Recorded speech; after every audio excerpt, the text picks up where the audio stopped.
जय राम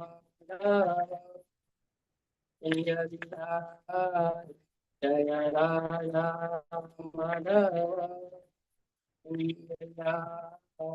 जय प्रभुपाद प्रभुपाद प्रभुपाद जय प्रभुपाद जय जय प्रभुपाद प्रभुपाद प्रभुपाद प्रभुपाद श्री रामचंद्र जी जय श्री प्रभुपाद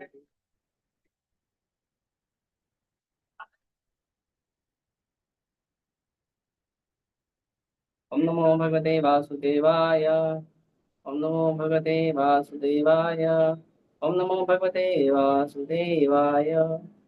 हरे कृष्णा। तो हम पढ़ रहे हैं श्रीमद् भागवतम स्कंद 1 अध्याय 8 और श्लोक संख्या 43 44 43 44 हो गया आपका। हाँ हाँ चलिए।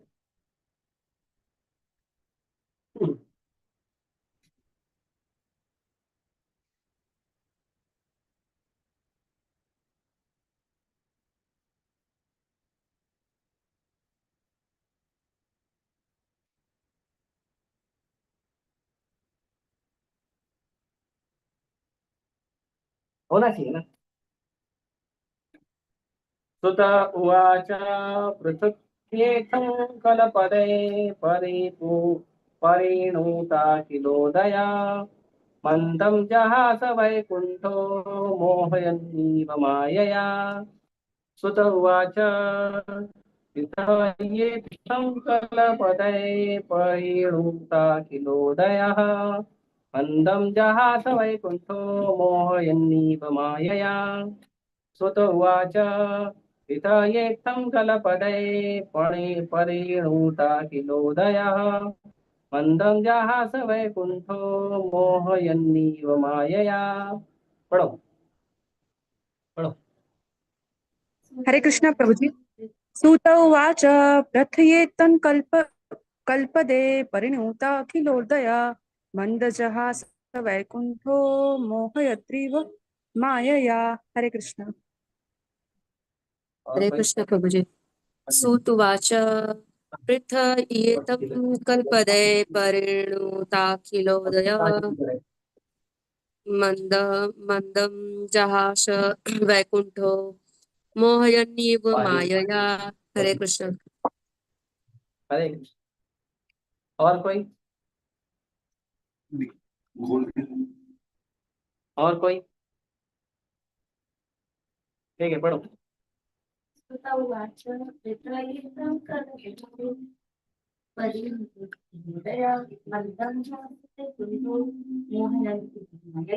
ओके शब्दार्थ अनुवाद और तात्पर्य। कृष्ण कृपा मूर्ति अभयचरणानंद भक्ति वेदांत स्वामी शत्रु वैष्णव की जय।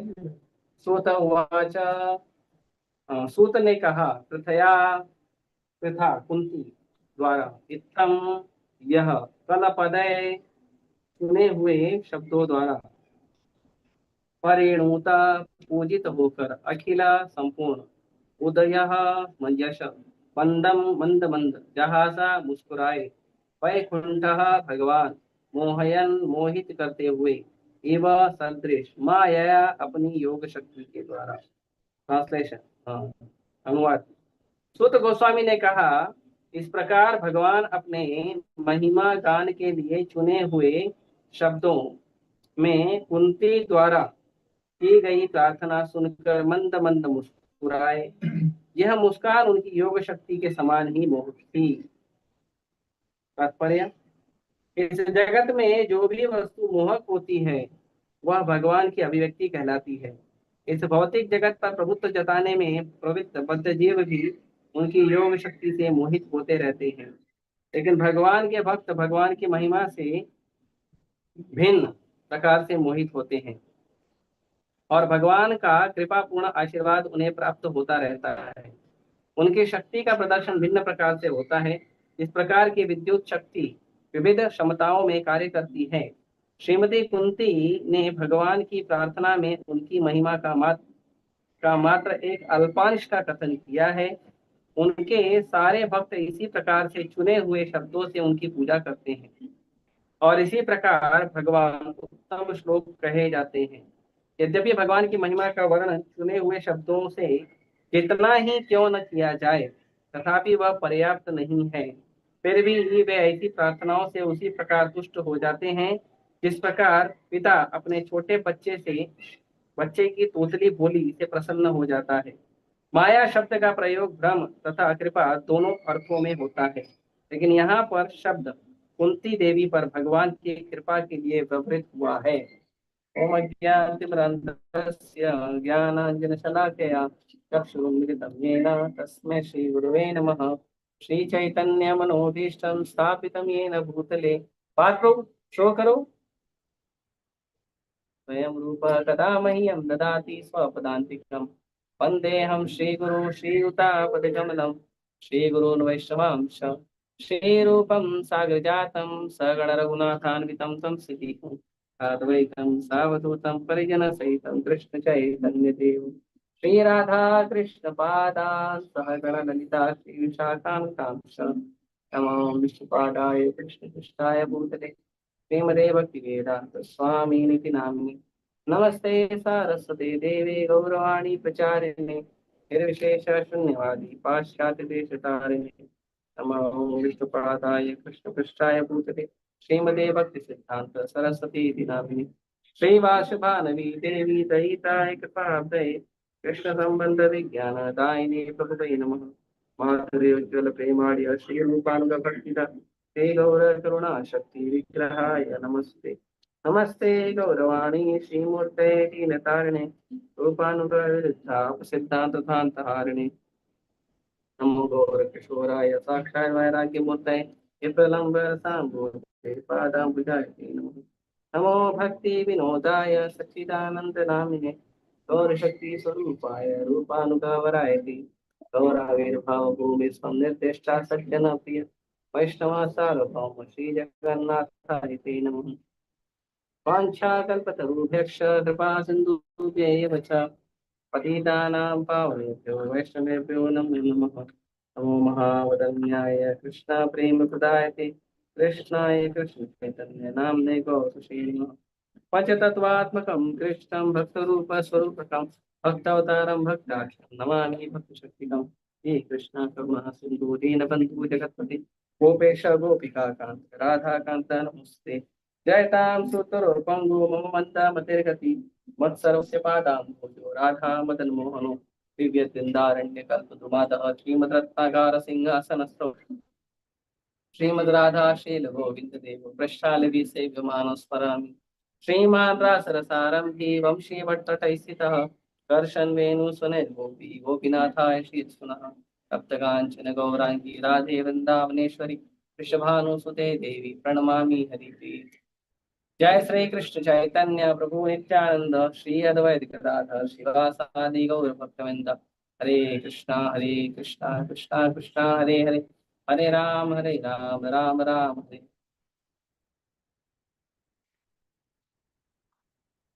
हरे कृष्णा। तो अब हो गया कुंती महारानी का प्रार्थना पूरा। अब यहाँ पे सूत गोस्वामी, अब तक हम लोग बार बार देख रहे थे, सुखदेव गोस्वामी ने बोला, परीक्षित महाराज ने सुना, परीक्षित महाराज ने प्रश्न पूछा, सुखदेव गोस्वामी ने उत्तर दिया। तो ये बीच बीच में सूत गोस्वामी भी आ जाएंगे, बीच बीच में शौनक आदि ऋषि भी आ जाएंगे। क्यों पता है? क्योंकि भागवतम शुरू किया गया था सुनाने के लिए सुखदेव गोस्वामी द्वारा। सुखदेव गोस्वामी भागवतम सुना रहे थे शुरू में और परीक्षित महाराज सुन रहे थे।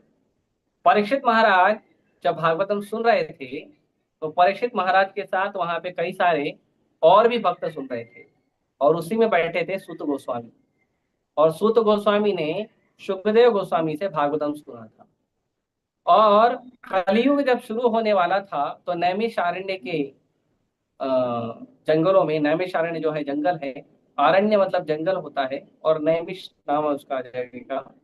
तो नैमिषारण्य जो है वो उस नाम का जंगल था। उस जंगल में जो है या उस वन में, आरण्य वन को भी कहते हैं, तो जो उस वन में 88,000 88,000 वैष्णव साधु भक्त जो है वो जमा हुए थे। क्यों जमा हुए थे? वो जमा हुए थे कलयुग का परिस्थिति देखकर। वो जमा हुए थे जब उन्होंने देखा कि कलयुग का इतना विकराल परिस्थिति है, तो कलयुग में लोगों का उद्धार कैसे होगा। तो कलयुग में लोगों के उद्धार के लिए जो शौनक आदि ऋषि हैं, वो जो 88,000 भक्त थे, ऋषि थे, उनको लीड कर रहे थे शौनक शौनक ऋषि। तो इसके लिए उसको कहते हैं शौनक आदि ऋषि। हम्म? तो शौनक आदि ऋषि जो हैं वो जाकर सूत गोस्वामी के चरणों में प्रणाम किए और फिर उन्होंने उनसे पूछा। तो सूत गोस्वामी ने वही भागवतम को रिपीट किया जो सुखदेव गोस्वामी ने परीक्षित महाराज को सुनाया। इसीलिए जब आप भागवतम में बार बार पढ़ोगे, शुक उवाच मतलब सुखदेव गोस्वामी बोल रहे हैं, सूत उवाच मतलब सूत गोस्वामी बोल रहे हैं, कंफ्यूज हो जाएंगे कि सुखदेव गोस्वामी ने भागवतम बोला है या सूत गोस्वामी ने भागवतम बोला है। फिर कभी कभी प्रश्न पूछ रहे हैं कि परीक्षित महाराज ने प्रश्न पूछा, और कभी कभी प्रश्न आएगा शौनक आदि ऋषि ने पूछा। तो हम ये कंफ्यूज हो जाएंगे, परीक्षित महाराज पूछ रहे हैं, शौनक आदि ऋषि पूछ रहे हैं, तो कंफ्यूज मत होइए। जो भागवतम शुरू हुआ था वो सुखदेव गोस्वामी और परीक्षित महाराज द्वारा हुआ था। सुखदेव गोस्वामी कीर्तन कर रहे थे और परीक्षित महाराज श्रवण कर रहे थे, और उसी को लाइव टेलीकास्ट में उसी को रिपीट टेलीकास्ट जो है सूत गोस्वामी ने शौनक आदि ऋषि को किया। तो जब सुखदेव गोस्वामी और परीक्षित महाराज का नाम आ रहा है, तो मतलब सूत गोस्वामी सुखदेव गोस्वामी और परीक्षित महाराज के बारे में बता रहे हैं। और जब सूत गोस्वामी और शौनक आदि ऋषि के बारे में बताया जा रहा है, तो वो डायरेक्ट जो भागवतम लिखने वाले वक्ता व्यास देव जी जिन्होंने लिखा है वो बता रहे हैं। तो इसके लिए कंफ्यूज मत होइएगा, मैं कंफ्यूजन दूर करने के लिए बोला हूँ। ये तो कई जगह भक्त लोग कंफ्यूज हो जाते हैं। तो जी परीक्षित महाराज ने पूछा कि शौनक आदि ऋषि ने पूछा, सुखदेव गोस्वामी बोल रहे हैं कि सूत गोस्वामी बोल रहे हैं, है ना। तो हम कंफ्यूज है, तो कंफ्यूज नहीं होना चाहिए। ओके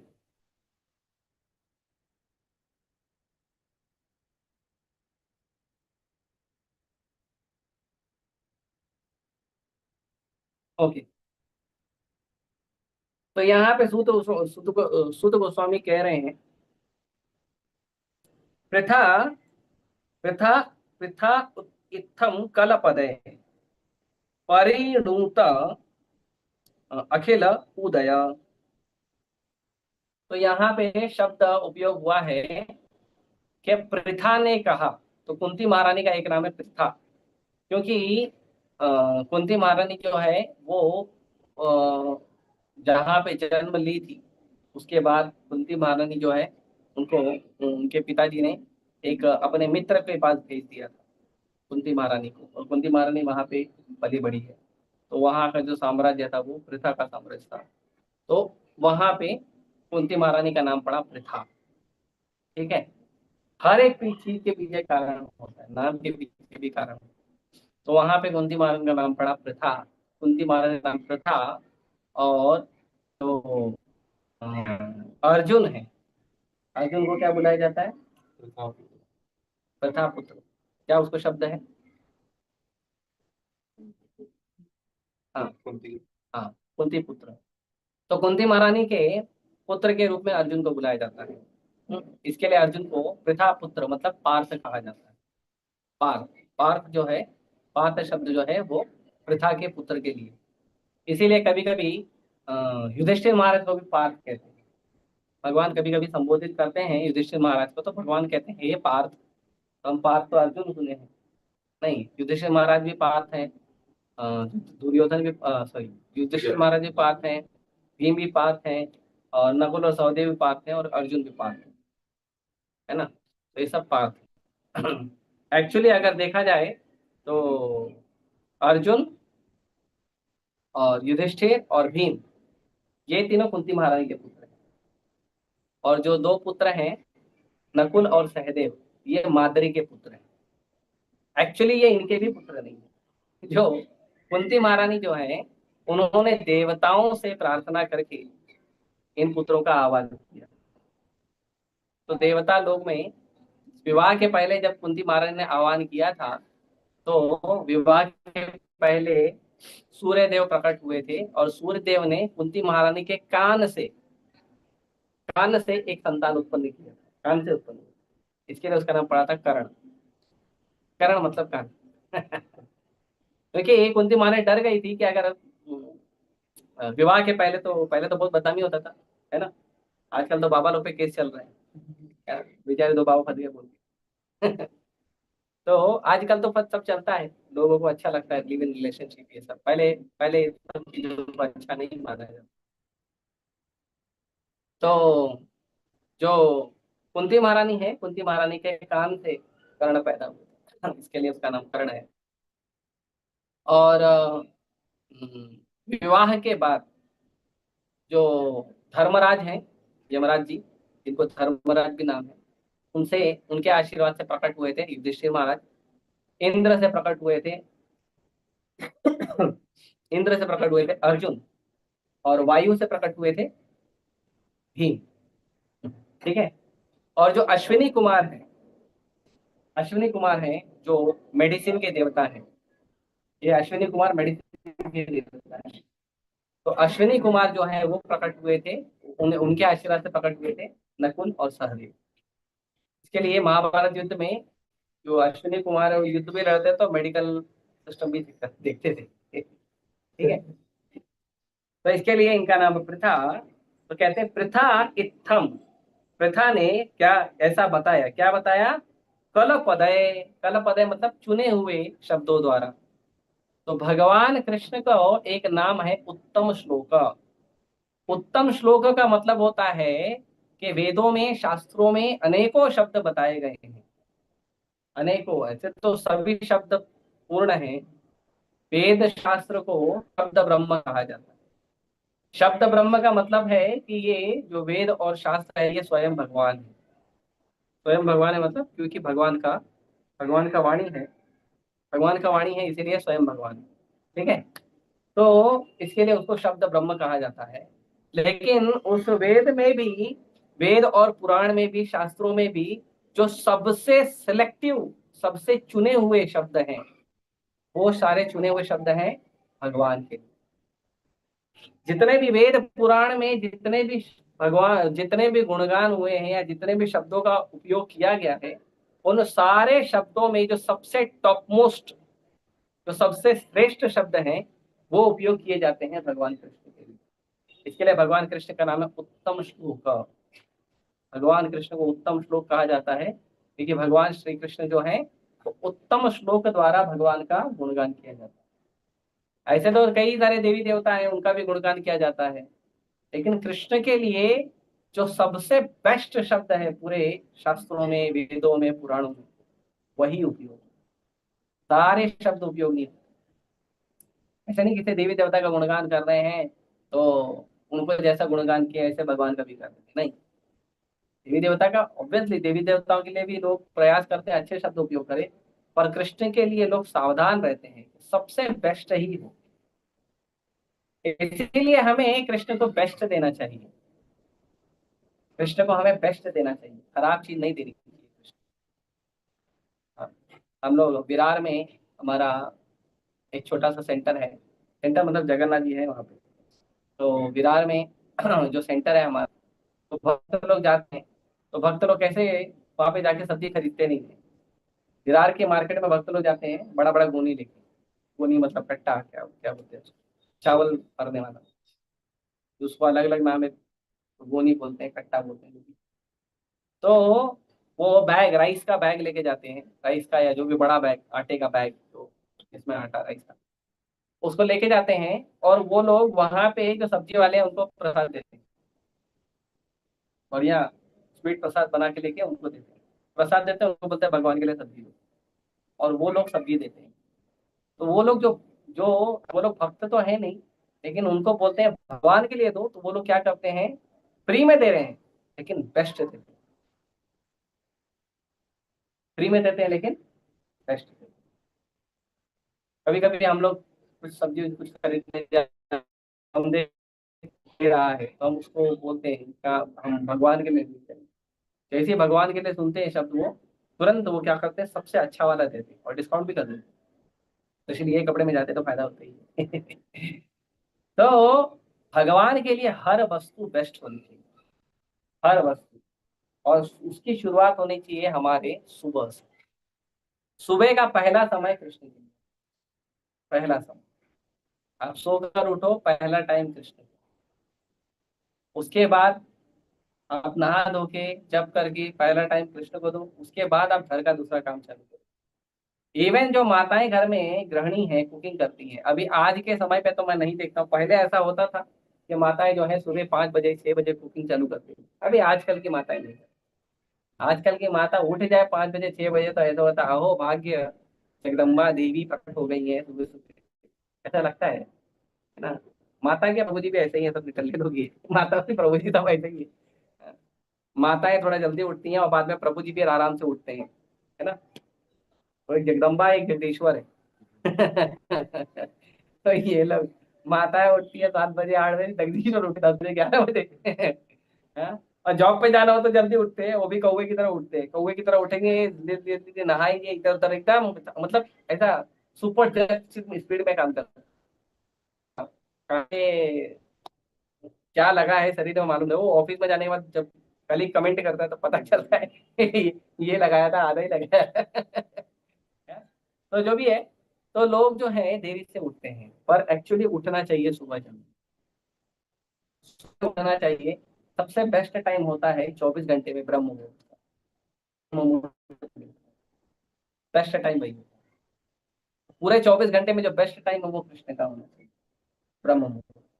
उसके बाद ब्रह्म मुहूर्त के बाद में हमको बैठकर जप करना चाहिए, भगवान का नाम जप करना चाहिए। नाम जप करने के बाद उठना चालू करें। अभी ऑब्वियसली अगर आप 4 बजे उठ गए हो, 4 बजे सवा उठ गए हो, नहा धो के 4:30 हो गया, 4:30 या पौने 5 हो गया, फिर आप अपना शिक्षाष्टकम पढ़ो, 10 नाम अपराध पढ़ो, अमृत पढ़ो। पढ़ते आपको 10 मिनट 15 मिनट और हो गया, 5 बजे से जब चालू कर दो। 5 बजे से जब चालू कर दोगे 7 बजे आपका जब हो जाएगा। 7 बजे जाके फिर कुकिंग चालू कर दो। आपका 7 बजे कुकिंग चालू करोगे, 8:30 9 रेडी हो जाएगा। घर का सारा काम सुव्यवस्थित चलेगा। हम क्या, हम उठते हैं 7 बजे 8 बजे 9 बजे, है ना। कभी कभी जरूरत होता है, जो हफ्ते में 4 बार हो ही जाता है, तो हम 10 बजे 11 बजे उठते हैं। ऐसा नहीं करना। पहला समय Krishna, first time for Krishna. जो आप कुकिंग कर रहे हो, पहला थाली कृष्ण,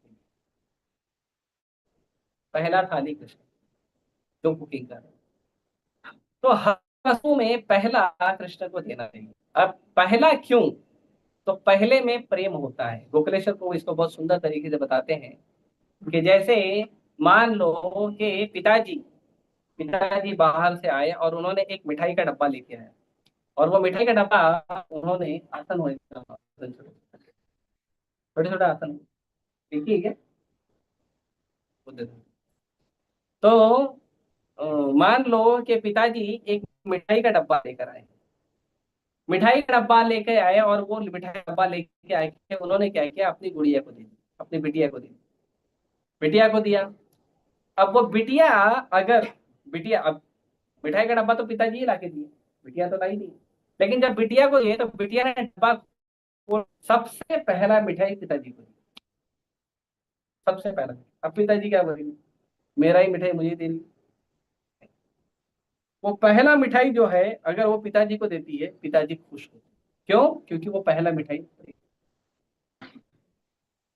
लेकिन अगर वो बिटिया ऐसा करे, पिताजी ने दिया, बिटिया लेके गई, कोने में बढ़िया बढ़िया खा लिया, जो भी है सिलेक्टिव आइटम खा लिया, और फिर बचा हुआ लेके आए, ठीक है पापा अभी आप, तो वो प्रेम नहीं। इसीलिए पहले में प्रेम होता है। जो भी कार्य करो पहला कृष्ण के लिए। हाँ? अगर हम लोग वीकेंड भी डिसाइड कर रहे हैं तो पहला डिसाइड करना चाहिए यात्रा, उसके बाद बाकी चीजें डिसाइड करनी चाहिए। आप मार्केट में जाते हो भगवान के लिए, सबसे पहला भगवान के लिए शॉपिंग करो। मटन लेना है, सब्जी लेना है, फल लेना है, जो लेना है पहले भगवान के लिए। हर समय बाकी आपके जीवन में जो भी आपके प्रेमी हैं, आप जिनसे भी प्रेम करते हैं, पति पत्नी है, माता पिता है, भाई बंधु हैं, मित्र हैं, जो भी आपसे जिनसे भी प्रेम करते हैं उनको आप दीजिए, मना नहीं है, पहला कृष्ण को दीजिए। क्योंकि कृष्ण स्वामी है, कृष्ण भगवान है, और कृष्ण उत्तम श्लोक है। सबसे पहला कृष्ण को देना, first, first and foremost. Obviously Shiv ji कहते हैं आराधना नाम सर्वेशाम विष्णु आराधना परम तस्मात् परतरम देवी तदीया नाम समर्चना। कि हमें अगर आराधनाओं में सबसे श्रेष्ठ आराधना है वो है भगवान विष्णु। लेकिन भगवान विष्णु से भी बड़ी आराधना किसकी है? भगवान विष्णु के तदीय की। तदीय मतलब भगवान विष्णु के जो सेवक हैं। तदीय शब्द है वो उपयोग होता है कि समर्पित सेवक को लिए, वो समर्पित सेवक के लिए उपयोग होता है। तो जो समर्पित सेवक हैं उनके लिए उनका जो पूजा है भक्ति है वो भगवान से भी बड़ा होता है। लेकिन फिर भी जो तदीय होते हैं वो बिना भगवान को दिए कुछ लेते नहीं, बिना भगवान को दिए कुछ नहीं लेते, पहले भगवान उसके बाद खुद। तो इसीलिए संसार में जितनी वस्तु हम लेते हैं हमारा हमेशा चिंतन होना चाहिए कि हम भगवान के लिए। अगर हम कपड़े खरीदने जा रहे हैं तो हमें ध्यान रखना चाहिए कि भगवान की सेवा के लिए कोई कपड़े तो कम नहीं।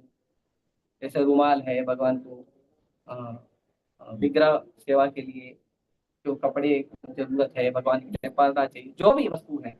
आप इलेक्ट्रॉनिक आइटम खरीदने जा रहे हो, कुछ पंखा चाहिए भगवान के लिए, कुछ लाइट चाहिए भगवान, हर समय चिंतन रहना चाहिए कि भगवान के लिए क्या खरीदना, भगवान के भक्तों के लिए क्या खरीदना। उसके बाद खुद के लिए सोचिए, तो क्या होगा, धीरे धीरे हमारा कृष्ण चेतना आसान हो जाए। तो इसीलिए यहाँ पे कुंती महारानी के लिए कहा गया कला पद है।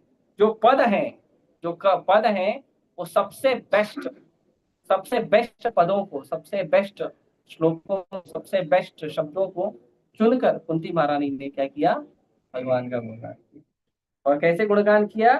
परिणुत अखिल उदय। कैसे किया? परिणुत। परिणुत मतलब भगवान का पूजा करते हुए क्या कुंती महारानी, है ना। जैसे कुंती महारानी ने जो पहला श्लोक बोला वो क्या बोला? नमस्ते पुरुषम त्वाद्यम, नमस्ते पुरुषम त्वाद्यम प्रकृति परम। तो सबसे पहले शुरुआत कुंती महारानी ने क्या किया? नमस्ते, पूजा करते हुए भगवान को। जब हम गुणगान भी कर रहे हैं तो भाव कुंती महारानी का है पूजा करना। नमस्ते पुरुषम त्वाद्यम। हाँ? और जब अंत किया, आखिरी जो श्लोक बोला कुंती महारानी ने, वो आखिरी श्लोक में क्या बोला? भगवान नमस्ते, भगवान मैं आपको नमस्कार कर रही हूँ। तो पूरा का पूरा जितना भी कुंती महारानी ने प्रार्थना किया, शुरू से अंत तक पूरी प्रार्थना में कुंती महारानी का मूड यही था कि मैं भगवान की पूजा कर रही हूँ। भगवान भले कुंती महारानी के क्या है, भतीजे, लेकिन फिर भी कुंती महारानी पूजा के भाव में, भक्ति के भाव में, समर्पण के भाव में कुंती महारानी जो है भगवान को शब्द दे रही है या गुणगान। तो जब भगवान के सामने हम जाते हैं और श्लोकों का उच्चारण करते हैं, दर्शन करते हैं, तो भाव यही होना चाहिए, पूजा का भाव होना चाहिए। कभी कभी हम लोगों के मन में ये भाव आता है कि वो जो पुजारी राधा रासबिहारी का आरती उतार रहा है, मैं भी वैसा उतारना है। आप उतार सकते हो, लेकिन वहीं जहां पे खड़े हो वहीं खड़े करो। आपका चिंतन में राधा रासबिहारी का दर्शन करते हुए उतारना। क्यों? क्योंकि जो आरती का नियम है, आरती का नियम ये है, जो जो लोग भगवान की आरती करते हैं या जो अटेंड करते हैं उनके लिए नियम ये है कि जब भगवान राधा रासबिहारी का आरती हो रहा है तो जो पुजारी है वो सिर्फ आपका लीडर है। पुजारी आरती नहीं उतारता है, केवल पुजारी आरती उतार रहा है लेकिन केवल पुजारी आरती नहीं उतार। पुजारी आप लोगों को रिप्रेजेंट करते हुए आरती उतार। तो आरती में जितने लोग खड़े हो रहे हैं, भगवान स्वीकार करते हैं कि सबने भगवान का आरती उतारा है। इसलिए आरती उतारे ना, उसमें मोबाइल नहीं चलाना चाहिए, फोटो नहीं खींचना चाहिए, सेल्फी नहीं लेनी, ये सब नहीं लेना चाहिए, बात नहीं करना चाहिए, बड़बड़ बड़बड़ करना चाहिए, ये सब नहीं करना। आप उस समय क्या कर रहे हो? भगवान का आरती उतार रहे हो। पूजा का भाव, दर्शन जब कर रहे हो भगवान का, पूजा का भाव, भगवान को हरि नाम, जो पीछे कीर्तन चल रहा है, कीर्तन क्यों चलाया जाता है? कीर्तन इसीलिए चलाया जाता है कि जब आरती हो रही है, जो पुजारी है वो धूप से, दीप से, पानी से, अग्नि से, इससे भगवान का आरती उतार रहा है, और आप भगवान की आरती उतारो हरि नाम से। आप भगवान की आरती हरि नाम से उतारो। वो सब ध्यान से सुनना चाहिए, प्रॉपर ट्यून को सुनना चाहिए, प्रॉपर टोन में सुनना चाहिए, प्रॉपर मॉड्यूलेशन में सुनना चाहिए और वैसा ही गाने का प्रयास करना चाहिए।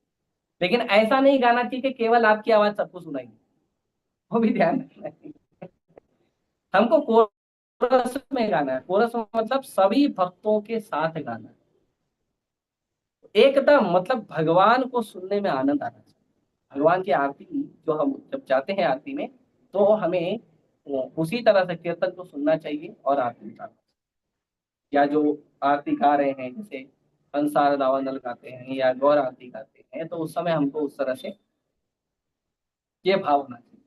तो इसीलिए कहते हैं परिणुता, परिणुता मतलब पूजा करते हुए।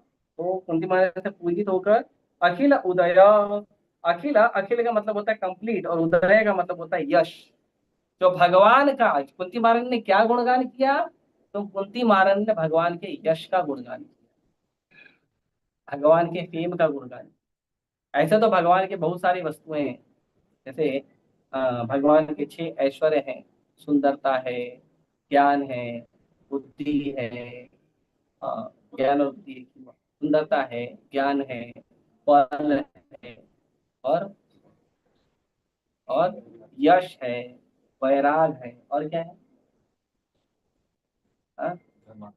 धन है। तो ये सब जो 6 के 6 वस्तुएं बहुत ऐश्वर्य है। तो यहाँ पे कुंती महाराज ने भगवान के यश का गुणगान आगे। और जब भगवान ने सुना, तब भगवान भी देखो, भगवान ऐसे ड्रामा करते हैं, इसके लिए कुंती महाराज ने वहां शब्द का उपयोग किया, नटो नाट्य धरो यथा। You are the best dramatist actor, आप ना बहुत बढ़िया एक्टर हो, आप ऐसा एक्टिंग करते हो कि। तो भगवान वहां पे, एक तो भगवान गए हैं वहां पे और भगवान उन अपने बंधुओं से, कुंती महाराज से आओ भगत ले रहे हैं एक रिश्तेदार की तरह। हाँ, और रिश्तेदार की तरह आओ भगत ले रहे हैं, और आओ भगत लेते समय भगवान ने क्या किया, काम कर दिया भगवान का। काम तो रिश्तेदार वाला किया नहीं।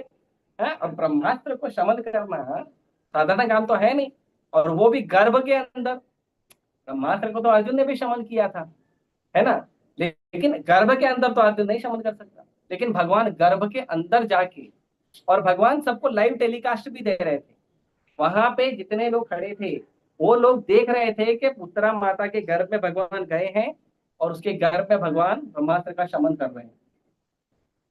हाँ, भगवान का एक अंगूठा या एक खजूर के जितना साइज था भगवान का उस समय, गर्भ के अंदर जाके ब्रह्मास्त्र का शमन।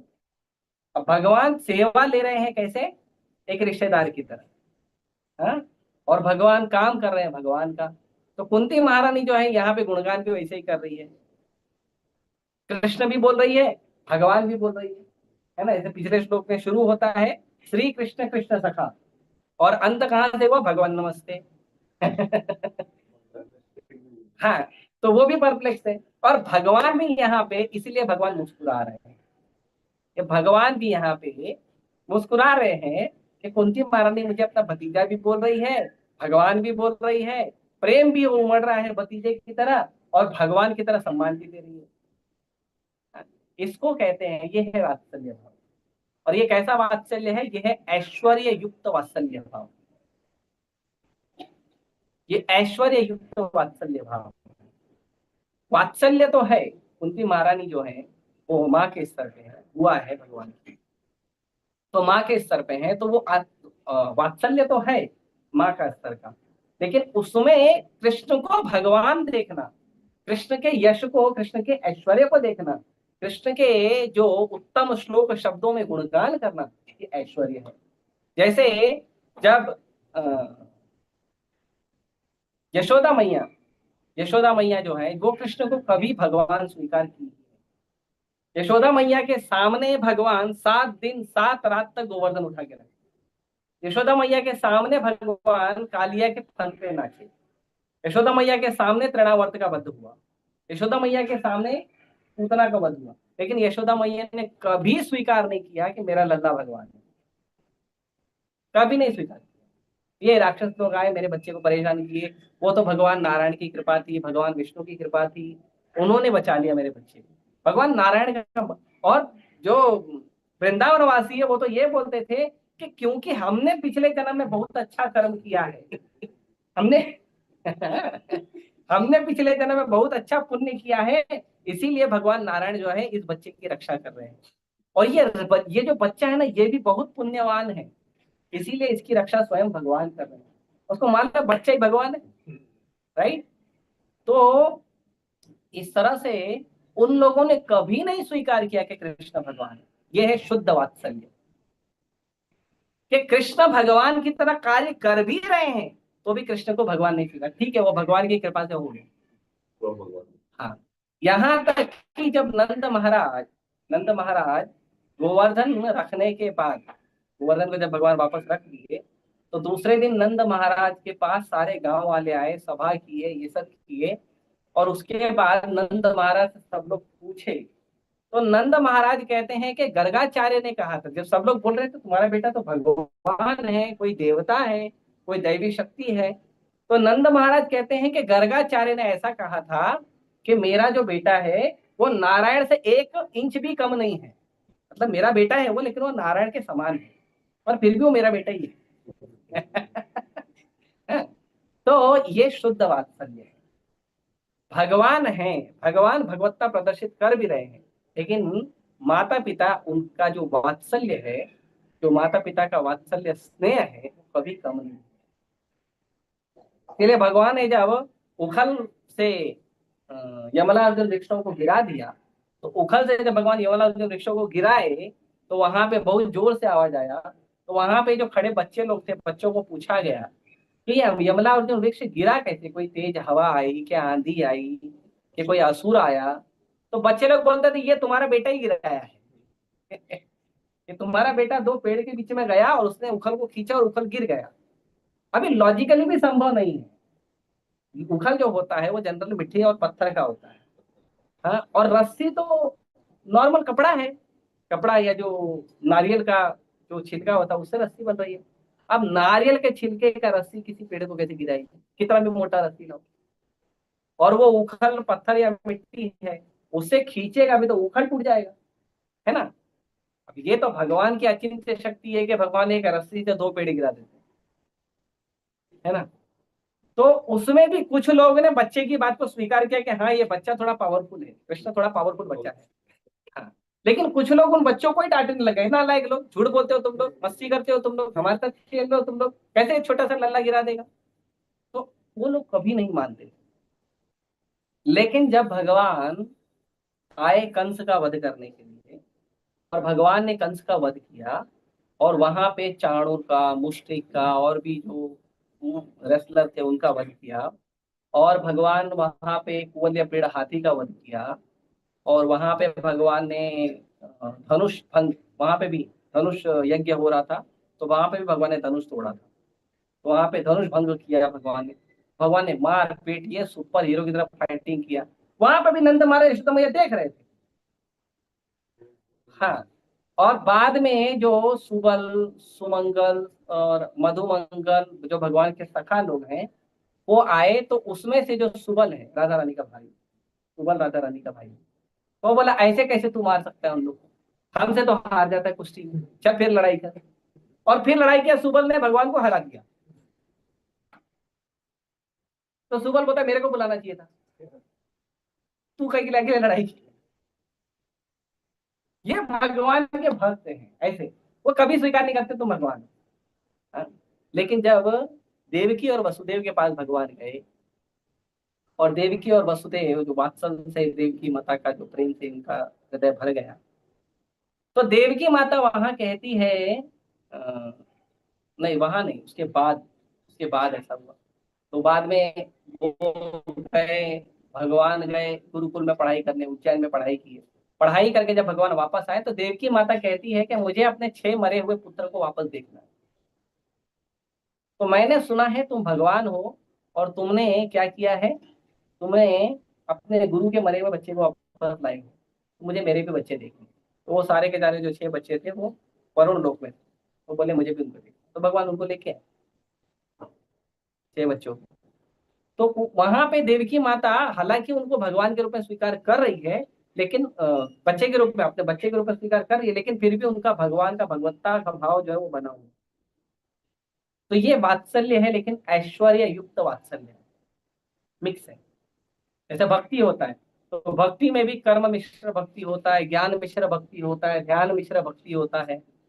शुद्ध भक्ति नहीं है। शुद्ध भक्ति मतलब कृष्ण मेरे हैं, मैं कृष्ण का हूं, मैं कृष्ण का दास हूं, कृष्ण का सेवा करूं। कर्म मिश्र भक्ति मतलब कि भक्ति भले कर रहे हैं लेकिन अपने कर्म के ऊपर हमको बहुत भरोसा है। ज्ञान मिश्र भक्ति मतलब हमको लगता है भक्ति कर रहे हैं और हमको लगता है हम ज्ञान से कृष्ण को समझ लेंगे, ये सब मिश्र भक्ति। लेकिन केवल भक्ति का मतलब है केवल और केवल, मैं भले कर्म कर रहा हूं, मैं भले ज्ञान ले रहा हूं, मैं भले बुद्धि कर रहा हूं, लेकिन सब कुछ संभव हो रहा है केवल गुरु और कृष्ण की कृपा, और किसी से नहीं। अपने ज्ञान पे अहंकार नहीं है भक्त को, अपने कर्म पे अहंकार नहीं है भक्त को, अपनी पूजा साधना तपस्या पे अहंकार नहीं है भक्त। कभी कभी भक्तों में ये विचार आ जाता है कि मैं अच्छा साधना कर रहा हूँ या वो अच्छा साधना कर रहा है। कोई अच्छा साधना नहीं कर रहा है, ये केवल गुरु का कृपा है कि हम नाम जप कर पा रहे हैं, हम लेक्चर सुन पा रहे हैं, हम शास्त्रों का अध्ययन कर पा रहे हैं। कि केवल एकमात्र गुरु का कृपा है जो हम कर पा रहे हैं। और जिस दिन गुरु ने हाथ हटाया ना उस दिन करके दिखाना, करके दिखाना। हरे कृष्ण के हरे में भी मन लग गया तो बड़ी बात है। हमने देखा है कई लोग ऐसे उड़ गए, अहंकार कभी नहीं। तो ये जो भक्ति है ये मिश्र भक्ति, तो ये मिश्र भक्ति ऐसे होती है। वैसे ही भगवान के प्रति जो भाव होता है भक्तों का वो भी कभी कभी मिश्रित भाव होता है, कभी शुद्ध भाव होता है। तो यशोदा मैया का जो शुद्ध भक्ति था, तो यहाँ पे भगवान मुस्कुरा रहे हैं, मंद मंद मुस्कुरा रहे हैं कि कुंती महारानी एक जगह तो मुझे अपना बेटा समझ रही है, लल्ला समझ रही है, और दूसरी जगह क्या कर रही है, भगवान भी बोल रही है। तो इसके लिए भगवान मंद मंद मुस्कुराए। और भगवान जो मुस्कुराए वो कैसे मुस्कुरा रहे हैं, मोहयति मोहयन इव माया। भगवान मुस्कुरा रहे हैं तो भगवान मोहित कर रहे हैं। भगवान को जो स्माइल है वो अट्रैक्ट। अभी कोई भी व्यक्ति है, आप बात करने जाओ और वो खड़ूस की तरह बात करेगा, हाँ ठीक क्या हुआ, अच्छा ठीक, वेरी गुड, क्या है वो रस है कि तुम्हारे जीवन में।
Thank you.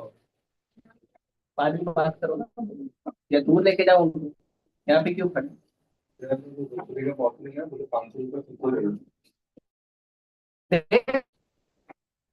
और थोड़ा दूर जाके बात करो, लेक्चर चालू है इधर। बताओ, ये लोग मोहित कर रहे हैं, माया ऐसी है, माया मोहित कर देती, माया मोहित करते रहती है। ये इसीलिए यहाँ पे लिखा है माया एवं माया, माया मोहित कर रही है। तो कह रहे हैं कि जो भगवान है, भगवान मुस्कुरा रहे थे। कैसे मुस्कुरा रहे थे? तो भगवान की मुस्कान जो है वो मोहित करने वाली। ठीक है, तो यहाँ पे कह रहे हैं कि भगवान की जो मुस्कुराहट है वो कैसे मोहित करी? जैसे माया मोहित करती है। लेकिन यहाँ पे उपयोग हुआ है योग शक्ति की माया। प्रभुपाद जी ने ट्रांसलेशन में लिखा है योग शक्ति की माया, भगवान की जो योग शक्ति है वैसे। तो हम देख रहे थे उदाहरण कि कोई भी व्यक्ति से हम बात करते हैं तो जब वो व्यक्ति खड़ूस की तरह रहता है, गुस्से में बात करता है या एकदम सीरियस मोड में बात कर रहा है, तो हमको हम लोग जो है वो व्यक्ति से वो ज्यादा बात करना पसंद नहीं करते। लेकिन कोई व्यक्ति जो है वो मंद मंद मुस्कुरा के बात कर रहा है और क्या कहते हैं अ, अच्छे से हम्बल भाव में है, शांत भाव में है, मुस्कुरा के बात कर रहा है, तो हमको उससे बात करना अच्छा लगता है। ऐसे ही भगवान का दर्शन करना बहुत जरूरी है, क्योंकि भगवान का दर्शन हमेशा स्माइलिंग होता है। भगवान हमेशा स्माइल करते हैं। अब जाइए राधा रासबेरी को देखिए, राधा रासबेरी हमेशा स्माइल करते हैं। तो भगवान का दर्शन करना चाहिए और भगवान आकर्षित करते हैं। तो भगवान की हर वस्तु कैसी है? आकर्षित। इसीलिए कृष्ण का एक नाम है, कृष्ण का एक नाम है कृष्ण। कृष्ण मतलब सर्व आकर्षक कृष्ण।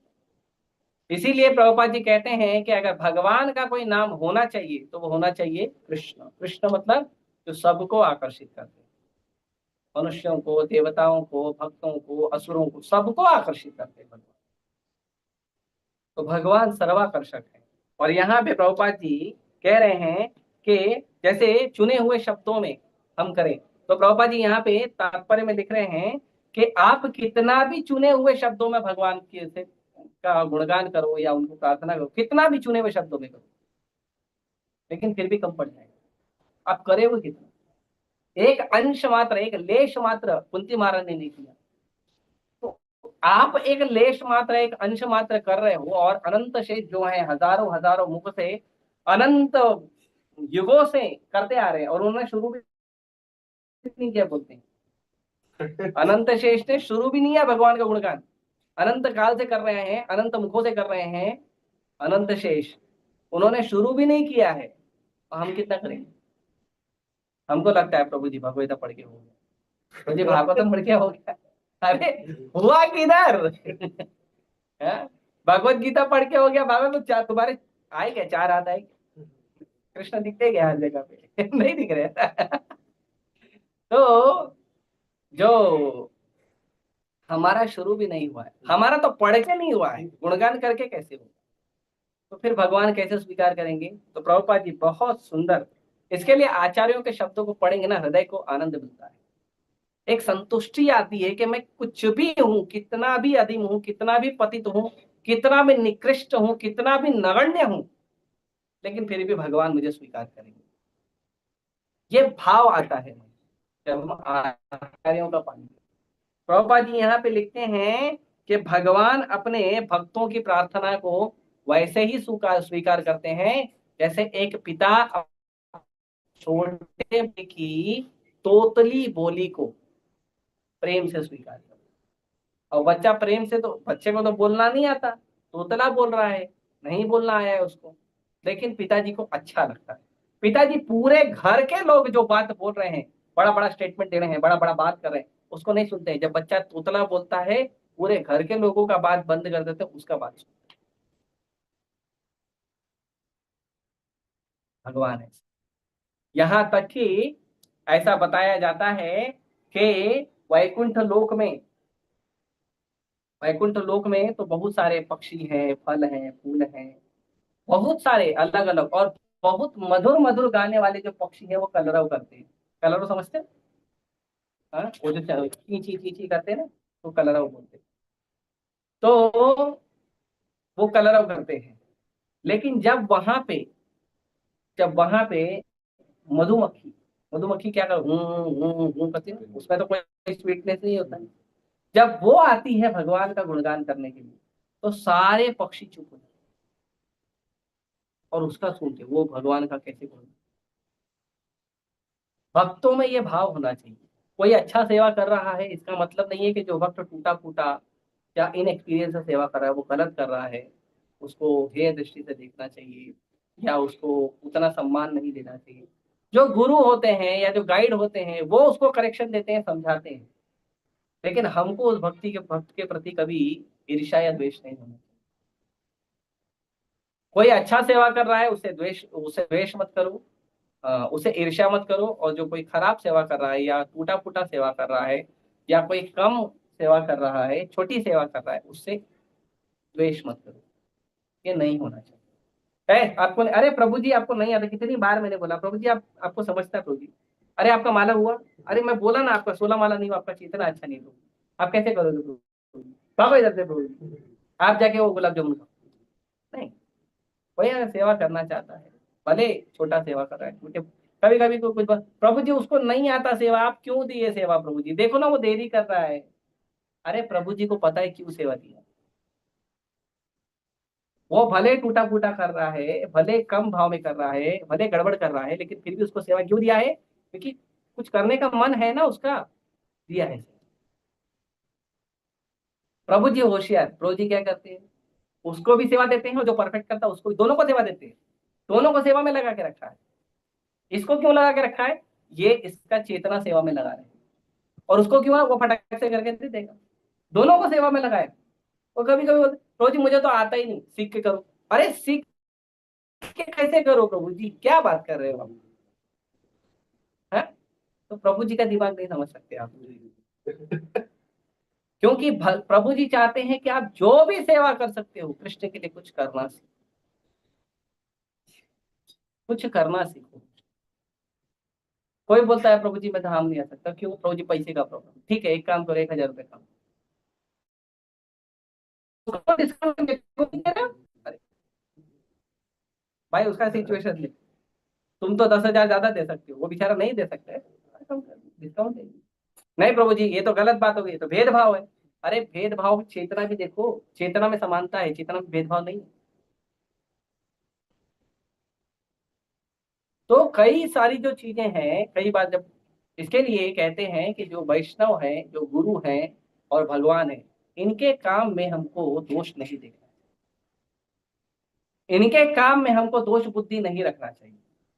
कभी कभी कुछ लोग जो हैं, दोष बुद्धि इतनी बढ़ जाती है कि लोगों को लगता है प्रभु जी आप उसको ज्यादा फेवरेट बोलते हो, इसको कम सम्मान देते हो, प्रभु जी आपको वो भक्त बहुत पसंद है, ये भक्त नहीं पसंद है। प्रभु जी को सब पसंद है, कोई भक्त ऐसा नहीं है जो प्रभु जी को नहीं पसंद है, लेकिन प्रभु जी उसका जो जो गुरु है या प्रभु है, वो उसके चेतना के अनुसार, उसके सेवा के अनुसार, उसके गुण के अनुसार, उसके विचार के अनुसार उसको अपने से संबंध रखते हैं।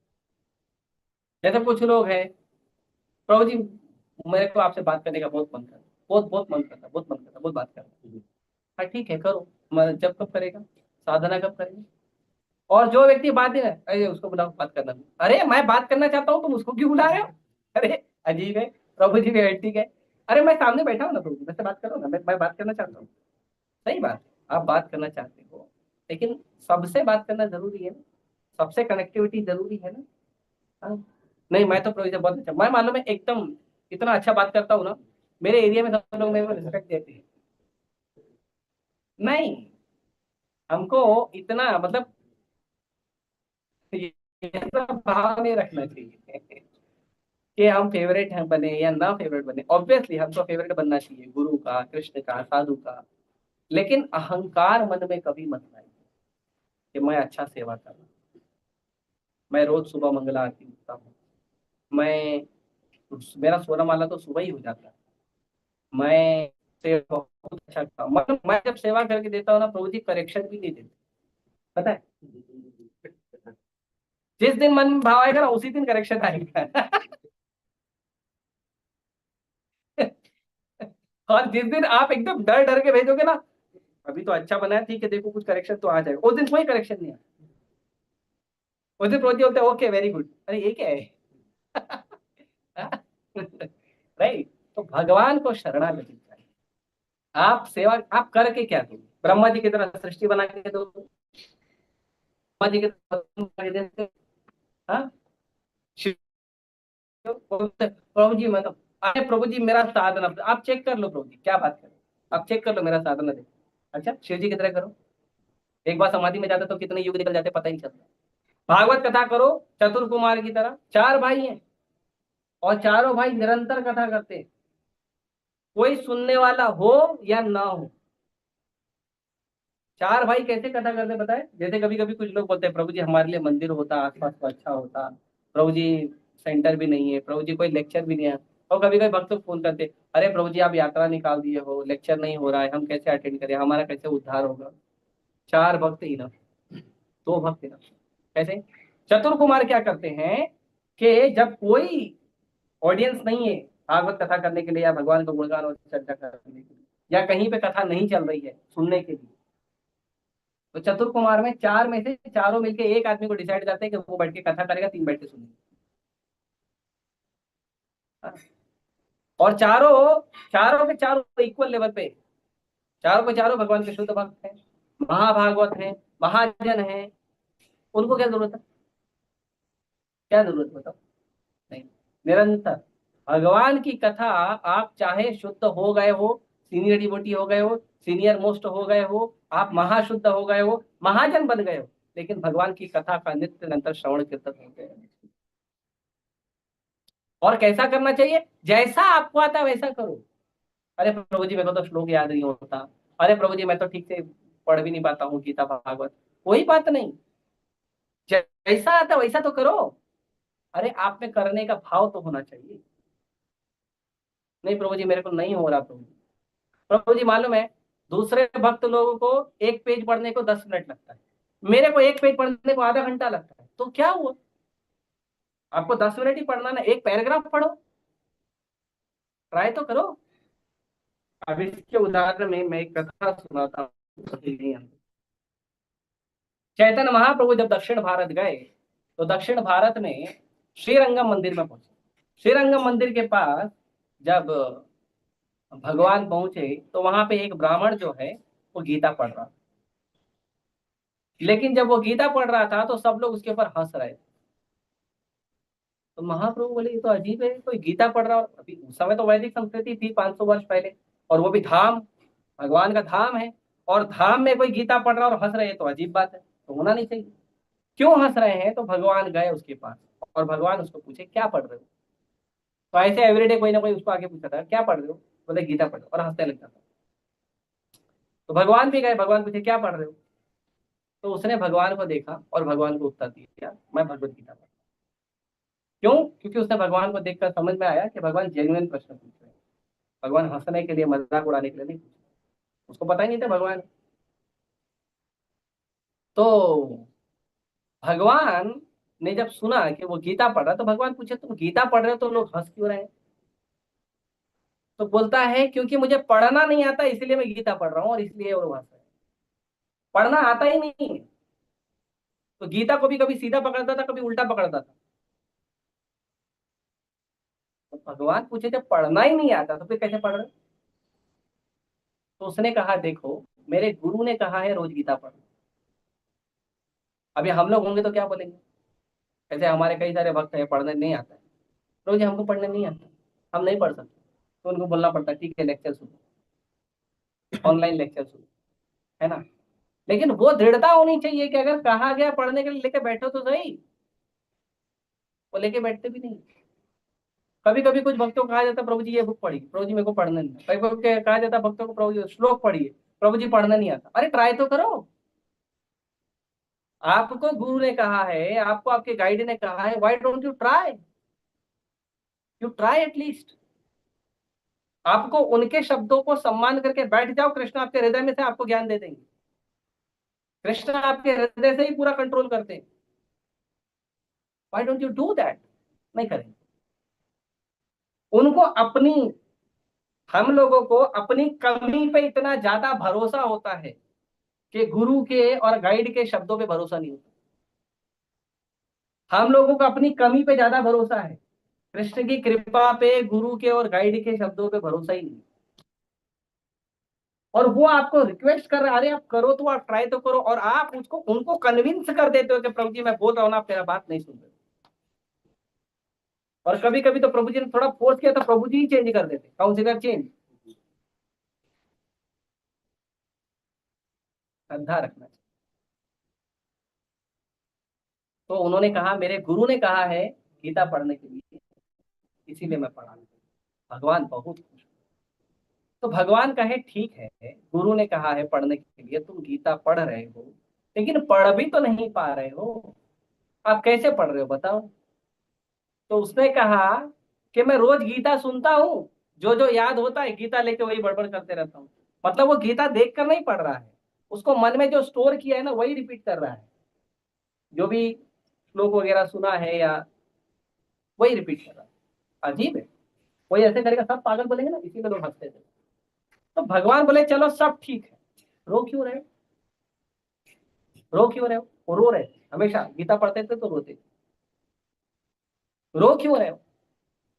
तो उस भक्त ने कहा कि देखिए प्रभु ऐसा है, मैं जब कृष्ण को देखता हूं कि अखिल ब्रह्मांड के स्वामी, संपूर्ण सृष्टि के भौतिक आध्यात्मिक चराचर के स्वामी जो हैं, वो अपने भक्त के प्रेम में इतना ज्यादा भगवान का भाव जो है वो गाढ़ा हो गया है कि भगवान अपने एक भक्त के लिए ड्राइवर बन गए।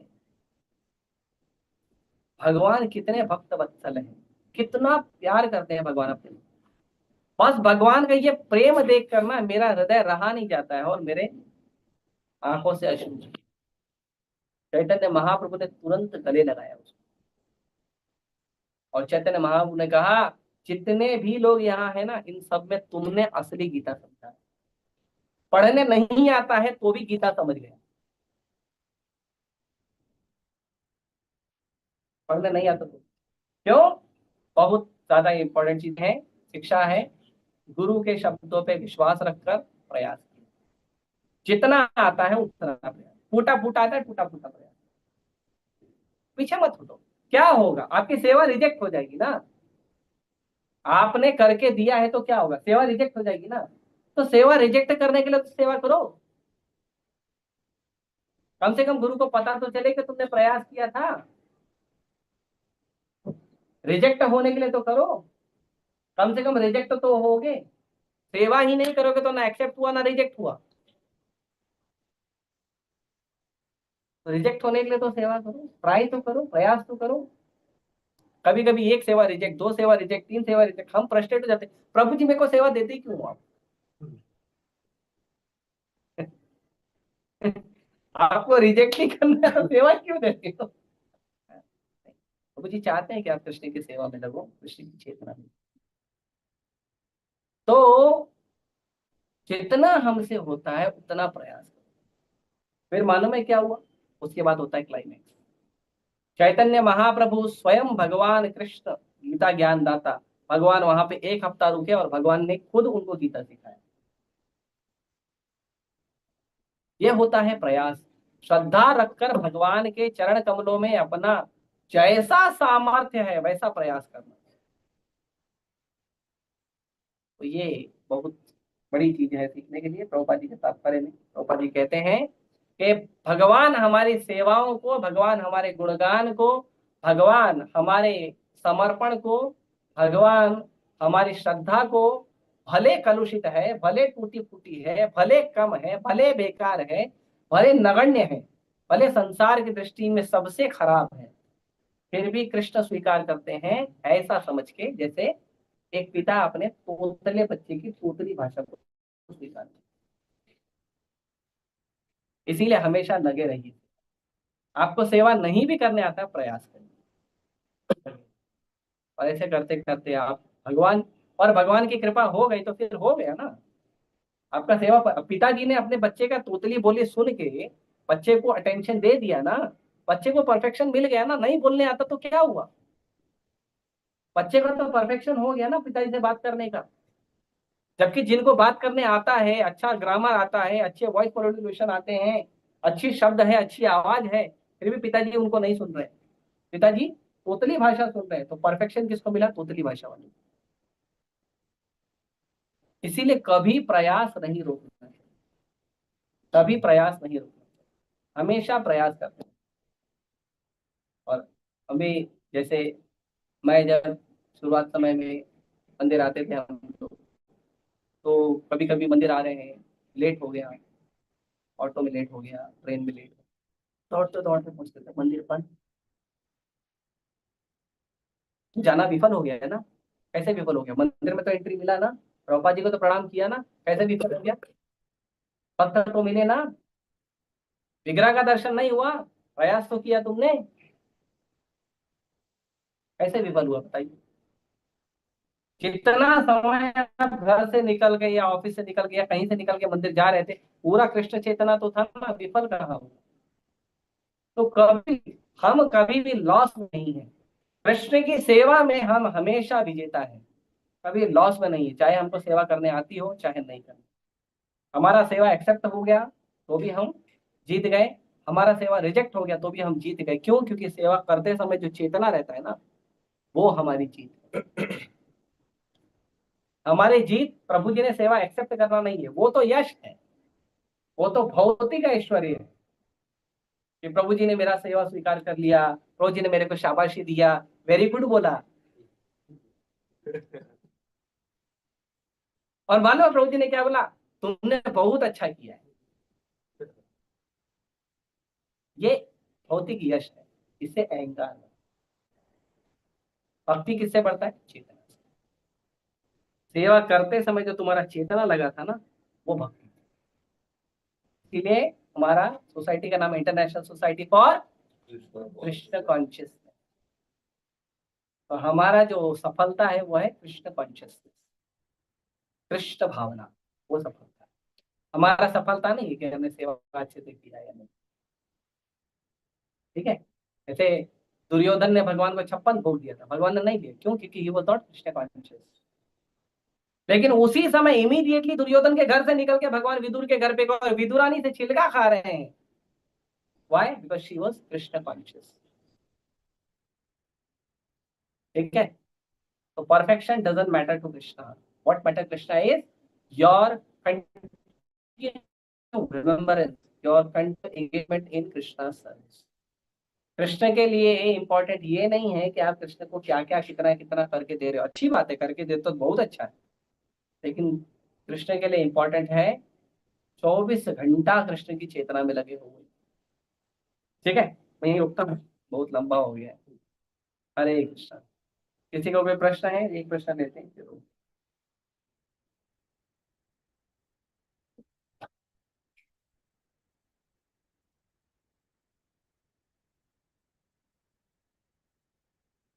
हमारे भक्त जो है ना, बड़े दयालु,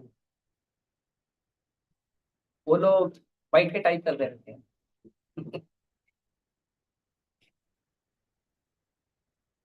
मुझे पता भी नहीं कि प्रश्न पूछने वाले के नहीं, टाइप करके आया प्रश्न, अनम्यूट करके बोल देते तो तुरंत काम हो जाता।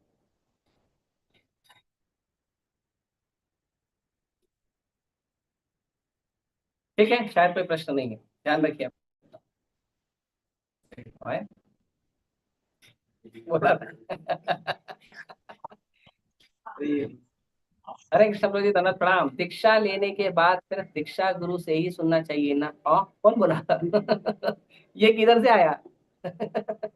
ये कौन बोल पाई? हाँ? भगवान ने बोला है क्या ऐसा? नहीं, सबसे सुनिए जो कृष्ण करा सुना। ऑब्वियसली दीक्षा लेने के बाद हो या दीक्षा लेने के पहले हो, जो भी आप भक्ति कर रहे हो, आपकी भक्ति को ध्यान रखने के लिए एक भक्त होना चाहिए, और उस भक्त को पता होना चाहिए आप क्या बुक पढ़ रहे हो और कौन कौन से भक्त से लेक्चर सुन रहे हो, पता होना चाहिए। कौन कौन सा कीर्तन सुन रहे हो, कौन कौन सा सेवा कर रहे हो, ये भक्त को पता होना चाहिए। क्यों? क्योंकि उसको पता है आपका चेतना क्या है और उसके अनुसार वो आपको गाइड करेगा। अगर आप उस भक्त के अनुसार गाइड नहीं होगे तो आप अपने मन से गाइड हो जाओगे, और मन आपको कृष्ण भक्ति देते देते कृष्ण भक्ति से बाहर लेके चले जाएगा। Mind is very dangerous. आपका जब करवाते करवाते आपका जब बंद कर देगा, माइंड इतना पावरफुल है ना। तो ये जरूरी नहीं है कि, ऑब्वियसली हमें पूछना चाहिए अपने गुरु से, अपने गाइड से पूछना चाहिए, खुद जाके बोलना चाहिए, मैं इसका इसका लेक्चर सुनता हूँ, मैं ये बुक पढ़ता हूँ, खुद सामने से बताना चाहिए। हाँ, खुद सामने से। जैसे हम लोगों को कभी प्रभु जी पूछते हैं लेक्चर सुनते हो, तो प्रभु जी को बताते हैं, हाँ हमारा, हम रोज भागवतम सुनते हैं, प्रभुपाद जी का लेक्चर सुनते हैं, ये महाराज का, वो महाराज का, ये भक्त बताते हैं। फिर प्रभु जी पूछते हैं रीडिंग करते हो, तो हम खुद सामने से बताते हैं, हाँ हाँ प्रभु जी ये बुक रीडिंग करते हैं, ये बुक इतना हो गया, ये बुक इतना बाकी है, ये बुक अगला चालू करेंगे। हम डिस्कस करते हैं, हम बताते हैं, सामने से बताते हैं। और हम लोगों को तो प्रभु जी रेगुलर जब मिलते हैं तब ये कि दो ही प्रश्न पूछते हैं, आपका स्वास्थ्य अच्छा है और आपका साधना चल रहा है, बस दो ही प्रश्न। ठीक है, तो आप सबसे सुनिए, लेकिन आपके गाइड को पता होना चाहिए कि आप किससे सुन रहे हैं। हरे कृष्णा। प्रभु जी जो वो जन्माष्टमी का फास्ट कब रखें? कोई बोल रहा है 15 को रखें, कोई बोल रहा है 16 को रखें, आपको जब रखना रखिए। तो स्मार्ट कैलेंडर जो बाहर का कैलेंडर है उसके अनुसार 15 तारीख को है, और जो वैष्णव कैलेंडर है उसके अनुसार 16 तारीख को है। और वैष्णव कैलेंडर को संसार के सारे कृष्ण और विष्णु के मंदिर में फॉलो किया जाता है, तो 16 तारीख को रखना वैष्णव करते हैं। और अगर किसी को और किसी दिन करना है तो वो कर सकता है, बट वैष्णव लोग 16 तारीख को करते हैं, इस्कॉन के वक्त 16 तारीख। ठीक है, लेकिन उसके लिए 15 दिन बाकी है, आज एक ही तारीख है, 15 दिन बाकी। ठीक है, बहुत बहुत धन्यवाद आप लोग का। ग्रंथराज श्रीमद् भागवतम की जय, श्री प्रभुपाद की जय। हरे हरे कृष्णा। हरे कृष्णा मैया बोलिए।